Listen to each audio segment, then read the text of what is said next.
the time, no? Yep, good. My main question is actually something you said a couple lectures ago. It was something along the lines of family, the history of your family, kind of like the sins of your family, something like that. Yep. You're facing it all the time. Yep. Can you expand on that more?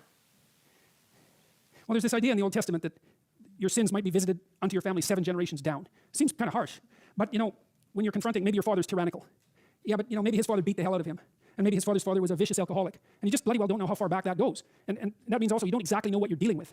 Right? To some degree you're dealing with your father, but only partly what you're dealing with is the pathological paternal spirit, something like that. And it's better to think about that way because it becomes an existential issue at that point. So you could say that, well, the father has 2 components, and I mean this psychologically speaking. There's the great father that's beneficial and protective and that organizes society and teaches you how to speak and has produced all these wonderful things. And then there's the tyrannical, oppressive part of the father.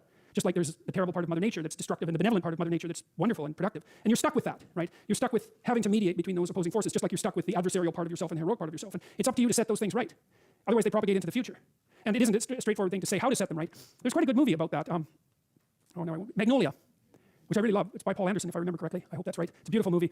And it's about this, part of it's about this kid whose father's really pushing him to be a superstar at a quiz show. Right? He's a genius kid, eh?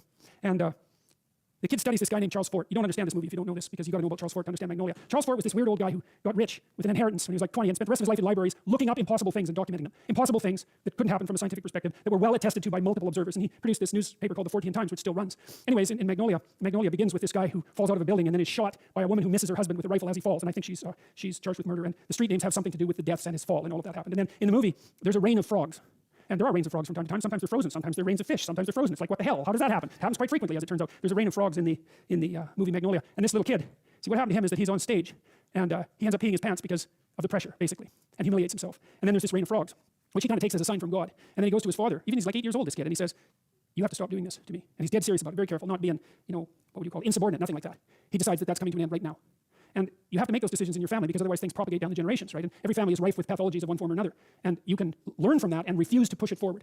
And that's part of, I think, what you do when you shoulder your existential burden. Because everyone is the beneficiary and the victim of the tyrannical father. Just like everyone is the beneficiary and the victim of Mother Nature and of themselves. And so you lock horns with that and straighten it out one way or another. And you don't move it forward to the next generation. And maybe you detach it a bit from your parents too, because God only knows what combination of catastrophes culminated in their particular forms of pathology.